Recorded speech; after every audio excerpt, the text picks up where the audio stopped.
হুসাইনের কারবালার ময়দানে বের হওয়ার ন্যায় সঙ্গত ছিল কি? বিজ্ঞ সাহাবীদের মতে কুফার উদ্দেশ্য হুসাইনের বের হওয়াতে কল্যাণের কোনো লক্ষণ পরিকল্পিত হয়নি। এই জন্যই অনেক সাহাবী তাকে বের হতে নিষেধ করেছেন এবং তাকে বিরত রাখার চেষ্টা করেছেন, কিন্তু তিনি বিরত হননি। কুফায় যাওয়ার কারণে ওই সমস্ত জালেম ও স্বৈরাচারেরা রসুলের দহিককে শহীদ করতে সক্ষম হয়েছিলেন। তার বের হওয়া এবং নিহত হওয়াতে যে পরিমাণ ফিতনা ও ফাসাদ সৃষ্টি হয়েছিল, মদিনায় অবস্থান করলে তা হওয়া ছিল না।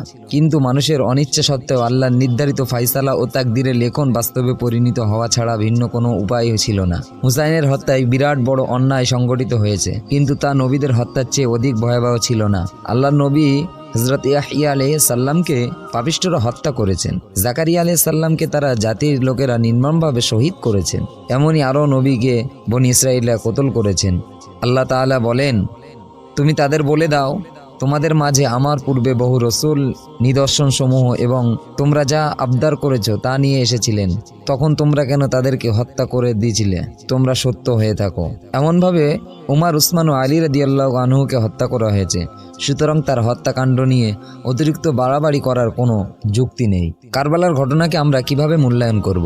যে মুসলিম আল্লাহকে ভয় করে তার জন্য হুসাইনের নিহত হওয়ার ঘটনা স্মরণ করে বিলাপ করা, শরীর জখম করা, গলা, মাথা ও বুক চাবড়ানো বা এরকম অন্য কিছু করা জায়েজ নেই। নবী করিম সাল্লাল্লাহু আলাইহি ওয়াসাল্লাম বলেন, যে ব্যক্তি মুসিবতে পড়ে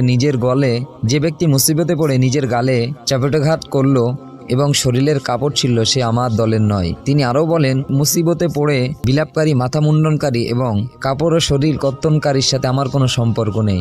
রাসূল সাল্লাল্লাহু আলাইহি সাল্লাম আরও বলেন, মৃত্যু ব্যক্তির ওপর বিলাপকারী যদি তওবা না করে মারা যায়, তাকে কিয়ামতের দিন খাজলিযুক্ত কর্তা পরানো হবে। তিনি আরও বলেন, আমার উম্মতের মধ্যে জাহিলি যুগে 4টি স্বভাব বিদ্যমান রয়েছে, তারা তাছাড়া চলতে পারবে না। বংশমর্যাদা নিয়ে গর্ব করা, মানুষের বংশের নাম তুলে দুর্নাম করা, তারকারাজির মাধ্যমে বৃষ্টি প্রার্থনা করা এবং মৃত্যু ব্যক্তির ওপর বিলাপ করা। তিনি আরও বলেন, মানুষের মাঝে 2টি জিনিস রয়েছে যা কুফরির অন্তর্ভুক্ত: মানুষের বংশের বদনাম করা এবং মৃত্যু ব্যক্তির উপর বিলাপ করা। তিনি আরও বলেন, মৃত্যু ব্যক্তির উপর বিলাপ করা জাহিলিয়াতের অন্তর্ভুক্ত। বিলাপকারী যদি তওবা না করে মারা যান, তাকে কিয়ামতের দিন আল্লাহ আলকাতরা প্রলেপ লাগানো পাজামা পরাবেন এবং অগ্নিশিখা দ্বারা নির্মাণ করা কুত্তা পরাবেন। একজন বিবেকবান মুসলিমের উপর আবশ্যক হচ্ছে যে সে এই ধরনের মুসিবতের সময় আল্লাহর নির্দেশিত কথা মেনে চলবে। আল্লাহ তাআলা বলেন, যখন তারা বিপদে পতিত হয় তখন বলে, নিশ্চয়ই আমরা সবাই আল্লাহ। হুসাইনের মৃত্যুর পর তার পুত্র আলী ইবনে হুসাইন, মুহাম্মদ ইবনে জাফর জীবিত ছিলেন। তাদেরকে হুসাইনের মৃত্যুতে মাতাম করেছিলেন বলে প্রমাণ নেই। তারা ছিলেন আমাদের হেদায়েতের ইমাম ও আদর্শ। বিলাপ করা, গালবুকে চাপেটাঘাত করা বা এ জাতীয় অন্য কোনো কাজে কখনোই ইবাদত হতে পারে না। আশুরার দিনে কন্দন ও ফজিলাতে যে সম্পূর্ণ বর্ণনা উল্লেখ করা হয় তার কোনোটি বিশুদ্ধ নয়। বিলাপ করা জাহেলি জামানার আচরণ বলে রাসূল সাল্লাল্লাহু আলাইহি ওয়াসাল্লাম আমাদেরকে তা থেকে বিরত থাকার আদেশ দিয়েছেন। মৃত্যু ব্যক্তির উপর বিলাপ করা ক্ষেত্রে শিয়া মাযহাবের মতামত, বিলাপ থেকে বিরত থাকার আদেশ ও সুন্নি মুসলিম বা বানি উমাইয়াদের জন্য নয়, কিংবা এটি কেবল তাদেরই আচরণ নয় যে শিয়ারা তা গ্রহণ করতে পারে না, বরং আহলে বায়াতের কথাও তাই। আহলে সুন্নাত এবং শিয়া উভয় শ্রেণীর নিকটই মৃত্যু ব্যক্তির উপর বিলাপ করা নিষিদ্ধ। শিয়া আলেম ইবনে বাবুইয়া আল কুম্মি বলেন, রাসূল পাক সাল্লাল্লাহু আলাইহি ওয়াসাল্লাম বলেন, বিলাপ করা জাহেলি জামানার কাজ। দেখুন শিয়াদের কিতাব মাজলিসি থেকে অপর বর্ণনা এসেছেন, অর্থাৎ মৃত্যু ব্যক্তির উপর উচ্চস্বরে রদন করা জাহিলিয়াতের কাজ। রাসূল পাক সাল্লাল্লাহু আলাইহি ওয়াসাল্লাম থেকে এ ধরনের নিষেধাজ্ঞার কারণেই আহলে সুন্নাত ওয়াল জামাতের লোকেরা যে কোনো মুসিবতের সময় মাতাম ও বিলাপ করা থেকে বিরত থাকেন। সুবহানাল্লাহ।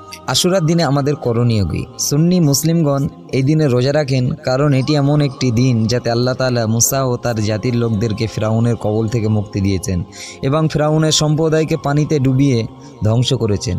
আহলে সুন্নাত ওয়াল জামাতের লোকেরা মনে করেন, খালেজ দিলে রোজা অবস্থায় হুসাইনের জন্য দোয়া করা জাহিলি জামানার আচরণের মতো, মাতম ও বিলাপ করার চেয়ে অনেক উত্তম। এদিনের রোজাদারদের জন্য 2টি কল্যাণ রয়েছে। একটি হচ্ছে সম্মানিত দিনে রোজা রাখার ফজিলত, আর অন্যটি হচ্ছে রোজা অবস্থায় দোয়া করার ফজিলত। এই দোয়ার একটি অংশ বা সম্পূর্ণটাই তিনি ইচ্ছা করলে হুসাইনের জন্য করতে পারেন। আশুরার দিনে রোজা রাখার ফজিলত বা বর্ণনা। আব্দুল্লাহ ইবনে আব্বাস রাদিয়াল্লাহু আনহু বলেন, নবী করিম সাল্লাল্লাহু আলাইহি ওয়াসাল্লাম মদিনায় আগমন করেন, দেখলেন ইহুদিরা আশুরার দিনে রোজা রাখছে।